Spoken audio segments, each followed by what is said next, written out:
Well, again, today we are going to talk about another topic. आज हम दूसरे topic बात करने जा रहे हैं वो न्यूक्लियस के बाद जो है क्रोमोसोम्स के बारे में हमने पढ़ा था, उसके बाद वाली वीडियो है ये कि गोल्जी अपरटस। हम ऑर्गेनल्स के बारे में पढ़े हैं तो गोल्जी अपरटस और इंडोप्लाज्म रेटिकुलम भी हमने पढ़ा था। तो गोल्जी अपरटस ऐसा ऑर्गेनल है जो मौजूद होता है यूकैरियोटिक सेल के अंदर। हर यूकैरियोटिक सेल के अंदर गोल्जी अपरटस ऑर्गेनल मौजूद होते हैं। ठीक है, गोल्जी अपरटस को गोल्जी बॉडीज भी कहा जाता है, डिक्टायोसोम भी कहा जाता है और गोल्जी मेम्ब्रेन भी कहा जाता है। ठीक है, इस तरह से बहुत सारे नाम इसके हैं। ठीक है, लेकिन गोल्जी बॉडी को का जो स्पेशल नाम जो मोस्ट प्रीवेलेंट है वो है गोल्जी अपरटस।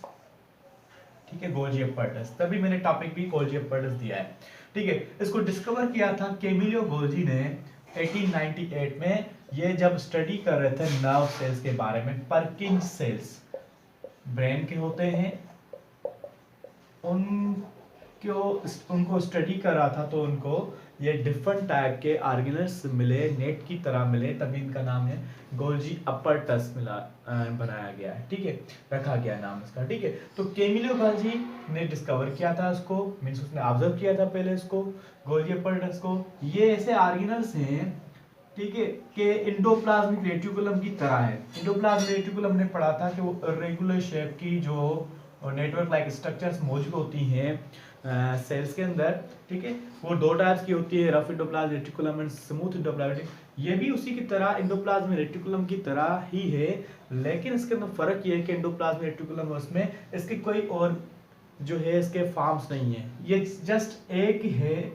ये जो इंडोप्लाज्मिक रेटिकुलम ये गोल्जी अपरटस सिर्फ एक ही पाई जाती है। ठीक है, रफ इंडोप्लाज्मिक रेटिकुलम जैसे होती है, स्मूथ इंडोप्लाज्मिक रेटिकुलम होती है, वो दो टाइप्स की इंडोप्लाज्मिक रेटिकुलम होती है, लेकिन गोल्जी अपरटस एक ही है। ठीक है, गोल्जी अपरटस। और दूसरा फर्क ये है कि गोल्जी अपरटस के अंदर जो ये प्लेट्स होती है सिस्टर्नी, वो पैरेलली अरेंज होती हैं। ठीक है, इरेगुलरली अरेंज नहीं होती, पैरेलली अरेंज होती हैं। ठीक है, बाकी इसकी जो केमिकल कंपोजिशन वो भी सेम है, लिपोप्रोटीन की बनी होती है, ट्यूबल्स होती है। इसके पास भी सिस्टर्नी होती हैं। ठीक है, तभी कहा जाता है ओरिजिन इसकी ये है, ओरिजिन के बारे में इसको कहा जाता है कि सिस्टर्नी पहले एक थ्योरी ये बताई गई कि सिस्टर्नी मौजूद होती हैं पहले ही सेल के अंदर। सिस्टर्नी क्या, रॉड लाइक स्ट्रक्चर्स, उसी से दूसरी सिस्टर्नी मींस न्यू सिस्टर्नीज उसी से इमर्ज होती गई और उन्होंने आपस में मिलकर एक गोल्जी अपरटस बना लिया। दूसरी थ्योरी ये है कि इंडोप्लाज्मिक रेटिकुलम, जैसे इंडोप्लाज्मिक रेटिकुलम कहां से बनी थी, न्यूक्लियर मेम्ब्रेन से। ठीक है, न्यूक्लियर मेम्ब्रेन से पहले रफ इंडोप्लाज्मिक रेटिकुलम बनी, फिर स्मूथ इंडोप्लाज्मिक रेटिकुलम भी। अब कहा यह जाता है कि जो गोल्जी अपरटस है, ये गोल्जी अपरटस स्मूथ इंडोप्लाज्मिक रेटिकुलम से इसकी जो सिस्टर्नी है वो बनना शुरू हो गई और सेपरेट हुई, तो उन्होंने अलग से एक स्ट्रक्चर बना ली जिसको अब हम कहते हैं कि गोल्जी अपरटस है। ठीक है, are you clear? Okay, now सिस्टर्नी आपस में मिलके ये जो बना लिया गोल्जी अपरटस। प्लांट सेल के अंदर भी होते हैं, एनिमल सेल्स के अंदर भी होते हैं, लेकिन प्लांट सेल के अंदर and lower invertebrates. Lower invertebrates क्या होते हैं बेटे? लोअर इनवर्टिब्रेट्स वो ऑर्गेनिजम्स जो वर्टिब्रेट्स मींस कोर्डेट जो है फाइलम जो है कोर्डेटा उससे बिलोंग नहीं करते। जो क्लास जो है कोर्डेटा मींस हमने पढ़ा था फाइलम कोर्डेटा के अंदर जो ऑर्गेनिजम्स होते हैं, जिनके पास नोटोकॉर्ड इन द टेल होती हैं। ठीक, किसी के पास नोटोकॉर्ड टेल टू हेड होती है। ठीक है, सेफेलोकोर्डेटा, यूरोकोर्डेटा ये आती हैं अक्रिनेटा में, फिर क्रिनेटा। ठीक है, ये जो अक्रिनेटा थे ये इनवर्टिब्रेट है और क्रिनेटा वर्टिब्रेट्स हैं। ठीक है, अक्रिनेटा, ये जो अक्रिनेटा हो गए मींस यूरोकोर्डेट्स, सेफेलोकोर्डेट्स, ये हो गए हायर इनवर्टिब्रेट्स। ठीक है, इसके अलावा जो नीचे वाले फाइलम जो भी है, काइनोडर्मेटा हो गया, आर्थ्रोपोडा हो गया, मोलस्का हो गया। ठीक है, उसके बाद से पहले जो है वो एलिनेटा है, एलिनेटा से पहले नेमेटोडा है, नेमेटोडा से पहले जो है प्लेटीहेल्मिन्थ से, प्लेटीहेल्मिन्थ से पहले जो है ये जो है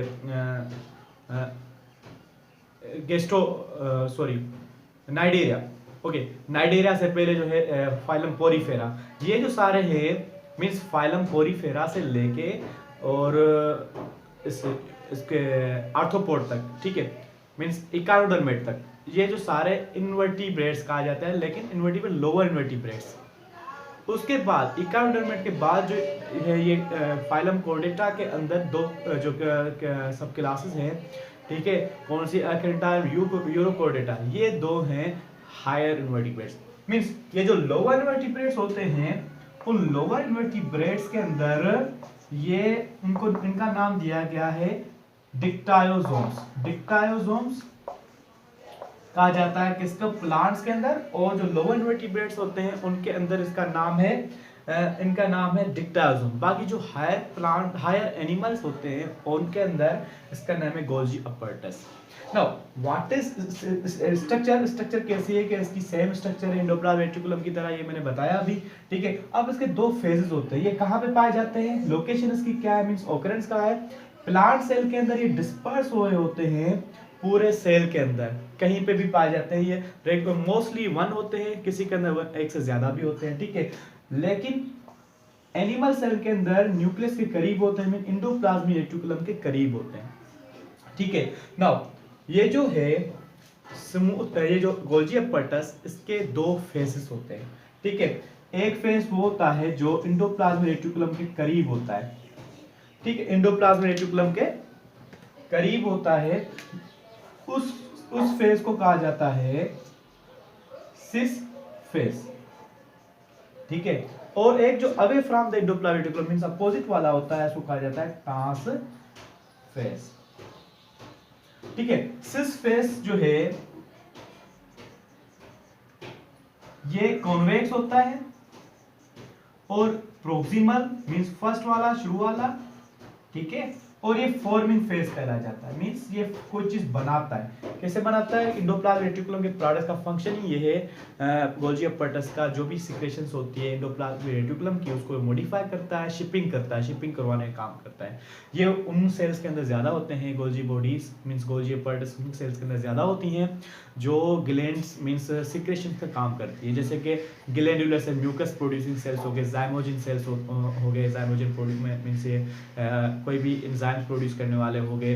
इस तरह से इंसुलिन बनाने वाले जो सेल्स होते हैं, ठीक है, तो पहले प्रो इंसुलिन बनती है, फिर प्रो इंसुलिन बनती है, ठीक है, फिर इंसुलिन बनती है। ये प्रॉपर मॉडिफिकेशन करवाने का इसे काम करती है। तो ये फार्मिंग फेज जो है इसका सिस फेज, जहां से कोई भी प्रोडक्ट जो है रॉ मटेरियल की फॉर्म में इसके अंदर आता है, ठीक है। और इसके अंदर फॉर्मेशन होती है, इसके पास वेजिकल्स होती है, और जो सिस्टर्नी होती है, प्रॉपर एंजाइम्स होते हैं इनके अंदर जो उसको मॉडिफाई करते हैं। मॉडिफाई करके जो ट्रांसफेज है, ट्रांसफेज का दूसरा नाम क्या है, ट्रांसफेज जो है, ठीक है, ट्रांसफेज का दूसरा ये जो हिस्सा होता है कनकेव होता है, कनकेव होता है, और जो है शिपिंग करवाता है।